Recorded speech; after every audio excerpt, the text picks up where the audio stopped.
Heyo, it's Marc with the Fantasy Knockout Fantasy Football Show. Today is Tuesday, August 1st. Wow, we're already in August. Wow, that went quick.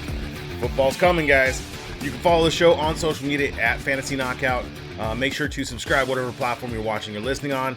And let's get that goal this year of 1,000 subscribers on YouTube. I'm excited for today's show. We're going to be breaking down the AFC West, the last division in the breakdown series. Question, have you guys signed up to become a Knockout member? If you do, you'll get access to overall and flex rankings, draft cheat sheets for your drafts, the trade chart during the season, and priority questions and answers. You just need to head over to the website, fantasyknockout.com, and do that there. Also, if you're interested in joining the Knockout Listener League, visit the website and get your entry in there. Let's catch up on the latest NFL news. Good evening, ladies and gentlemen. Here is the news. News with views. All right, we got quite a bit of news going on now that camps have started. So we'll kick it off with running back Dalvin Cook, who's a free agent. He said he thinks his odds of signing with the Jets are, quote, pretty high. Dalvin had a high-profile visit with the Jets this past weekend. Ultimately, he left without a deal. Breece Hall is expected to miss some time recovering with his knee, his ACL they tore last year. So we'll see what goes there. If Cook signs with the Jets, it's going to take a big hit to both of their productions. Cook won't be that high-end running back that we're used to seeing, and Breece Hall is going to be lowered with just a crowded backfield there. I still think Miami is the number one option for Dalvin Cook, but that's my take. Quarterback Joe Burrow from Cincinnati, his head coach Zach Taylor said Burrow with the calf will be out for, quote, several weeks. Right now they are calling it a calf strain, and it's too far away to really determine if Joe's going to miss any time, which I doubt he will. So we're just going to enjoy the ADP drop from Burrow falling for the next few weeks and scoop up that value. Running back Ezekiel Elliott, he's a free agent. He visited with the New England Patriots. There were rumors that the Patriots also reached out to Dalvin Cook. Sounds like New England will be adding a vet running back to the roster sometime soon. They also met with Fournette, Zeke, and, asked to meet with Dalvin. So we'll see what the Patriots do there. Running back Jonathan Taylor out of Indianapolis. He has requested a trade after meeting with the Colts owner, Jim Irsay. This is a very interesting story. So they met after Irsay had choice words on Twitter regarding the league-wide running back Zoom meeting that was held earlier in the week. That was with, I believe, like Austin Eckler and a bunch of the other running backs, talking about how they can get paid for their position, stuff like that. This just keeps getting worse, guys. Irsay tweeted that the Colts could put Taylor on the NFI list with a back issue, a back injury, which would enable the team to withhold his salary. Then Taylor responds with that. He retweets, he's never had any back pain, never had any back injury, and just playing, it's just not good. So we're going to have to keep monitoring this situation. I know Taylor wants out. Irsay doesn't want to trade him, but I don't know if how that's going to work out. So we kind of just have to pause on Jonathan Taylor at the moment and wait for more to come there. Speaking of Indianapolis, running back Zach Moss, the backup running back there, he suffered a broken forearm and he will undergo surgery. So Moss was taking extra reps with Taylor being out. He looked to be the RB2 for the team. Now Deion Jackson and Evan Hull will be the next men up there. Quarterback Kyler Murray out of Arizona, he remains without a timetable to return, kind of expected. Just good to see that they're not rushing him back. So running back Sony Michel from the Rams, he announced his retirement after 5 seasons. He had just signed with the Rams on June 30th, but now he's deciding to hang things up. I believe the Rams just signed Royce Freeman the very next day, so as that's their depth piece there. Wide receiver Garrett Wilson from the Jets, he is dealing with a low ankle sprain. His head coach Robert Saleh didn't seem too concerned with the injury, stating that he, quote, will be okay. So he's got plenty of time to recover from that. The only bummer is he's just not going to be gelling with Rodgers as much as we maybe had hoped, but I still like Wilson a lot this year. Running back Ken Walker out of Seattle, He's going to be sidelined from practice with a groin injury. His head coach, Pete Carroll, made it sound like Walker could be sidelined a decent amount of time as the team waits for this issue to, quote, quiet down. He did hint that it was more caution than concern. But also there, the other running back, the rookie running back, is Zach Charbonnet. He's going to be out indefinitely with the shoulder injury. That is not good news. Not much information yet to really what happened, but DJ Dallas is going to be the lead running back going forward with Walker and Charbonnet sidelined at the moment. Wide receiver Tim Patrick from Denver. He was carted off the field after a non-contact leg injury. He suffered a torn ACL to his right leg last season during camp. Apparently, it's his left leg this time, and the team fears he may have torn his Achilles.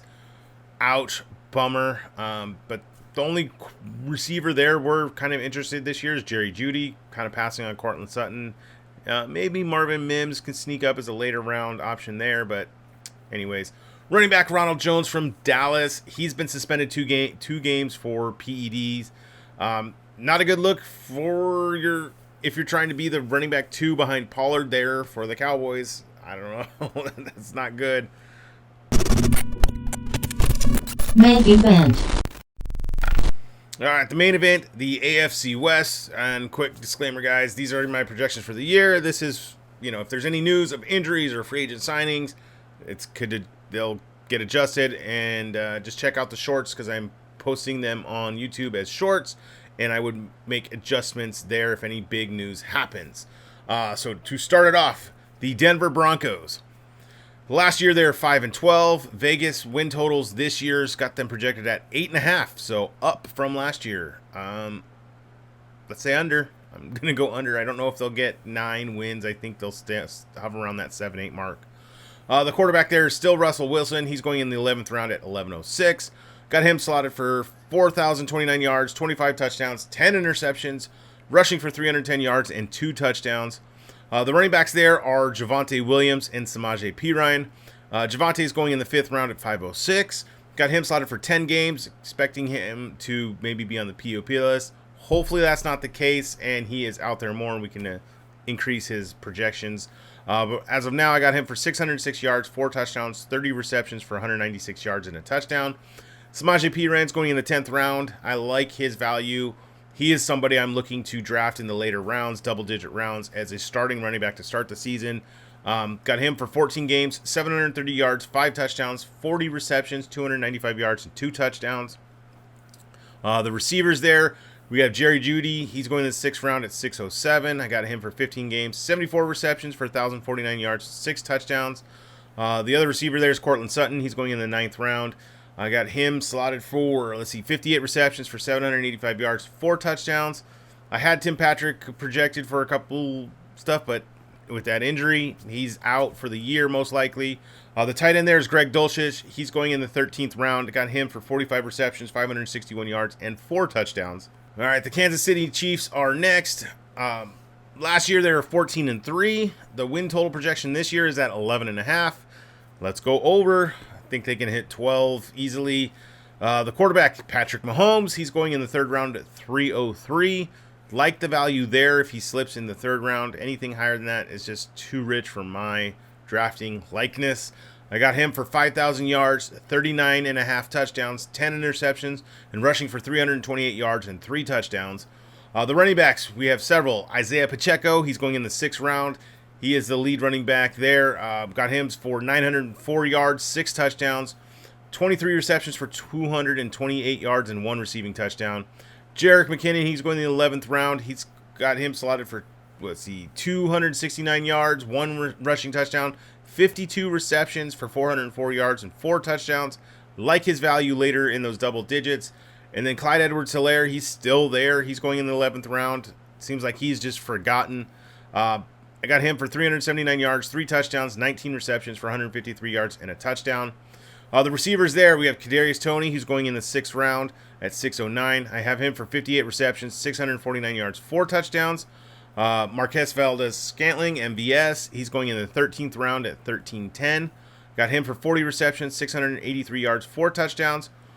And then you got Sky Moore and Rashee Rice, who is the rookie. Moore's going in the 11th round. Rashee Rice is going undrafted. Let's see. Moore's got for 50 receptions, 569 yards, 4 touchdowns.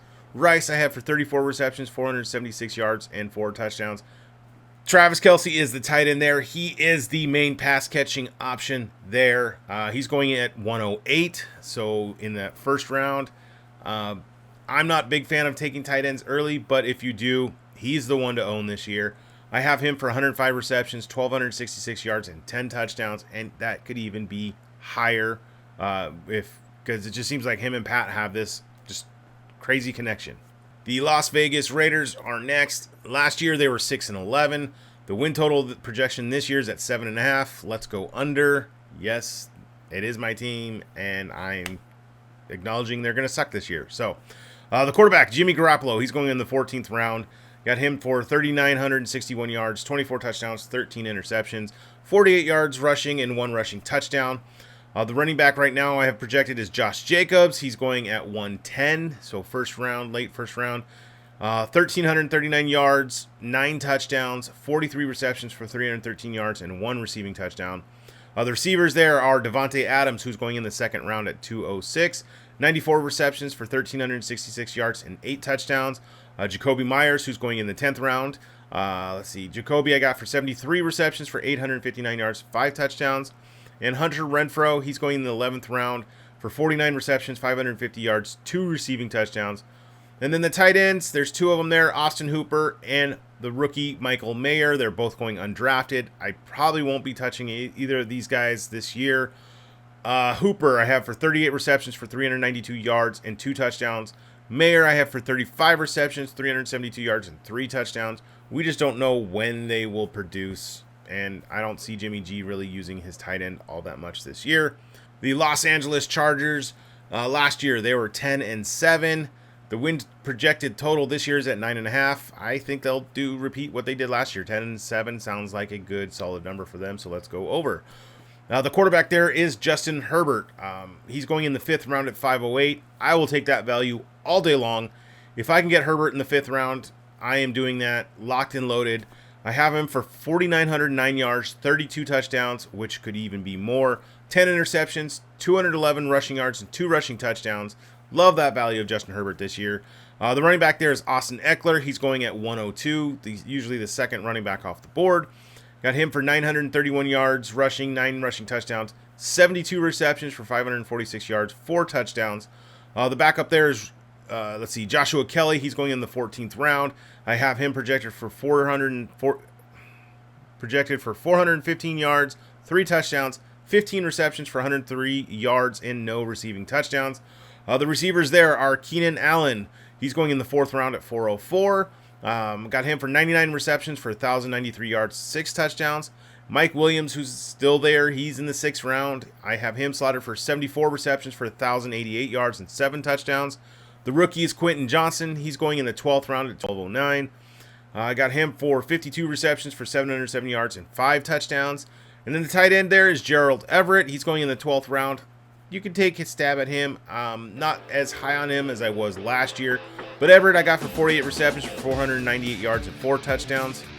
Well, that's going to wrap it up for today. The next show is going to be a mock draft. We get to see how I attack the drafts and draft strategies and stuff like that.